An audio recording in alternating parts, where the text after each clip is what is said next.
আপোনালোকক কৈছিলোঁ মই এই আইতাগৰাকীৰ কাৰণে ঘৰ এটা বনাই দিম বুলি ঘৰ বনোৱা আৰম্ভ হৈ গ'ল এটা নহয় দুটাকৈ ঘৰ এইফালে দাদাহঁতে কামত লাগি আছে আৰু লগতে আপোনালোকে যদি চাই ঘৰটো আমি কি কৰিলোঁ ওখ কৰিলোঁ ওখ কৰাৰ লগতে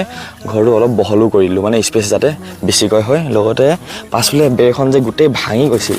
সেই বেৰখন সম্পূৰ্ণভাৱে সলাই দিয়া হ'ল দেই মানে এইখিনিও চেঞ্জ কৰিব এখন চাই লওক বেৰখন লগাই দিয়াৰ লগতে এখন বহল কৰা হ'ব তাৰপিছত এইফালে আমাৰ টকৌপাতৰ কাম আৰম্ভ হৈ গ'ল এতিয়া এইখিনি টকৌপাত কমপ্লিটলি সলাই দিয়া হ'ব একদম নতুন কৰি দিয়া হ'ব ঘৰটো একদম নতুনে হৈ যাব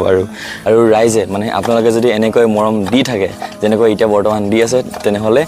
বৰ্তমান মই কেঁচা ঘৰ বনাবলৈ পাৰিছোঁ হয় কিন্তু 5 বছৰমানৰ পাছত মই পকা ঘৰ বনাবলৈ চেষ্টা কৰিম আৰু এনেকৈ ধৰি লওক মই সহায় কৰিবলৈ চেষ্টা কৰিম আপোনালোকে যদি সম্পূৰ্ণ ব্লগটো চাবলৈ বিচাৰে আপোনালোকে ইউটিউবত গৈ পেলাই HOMOY চাৰ্চ কৰি পেলাই গোটেই ব্লগটো মোৰ ইউটিউব চেনেলত চাবলৈ পাৰিব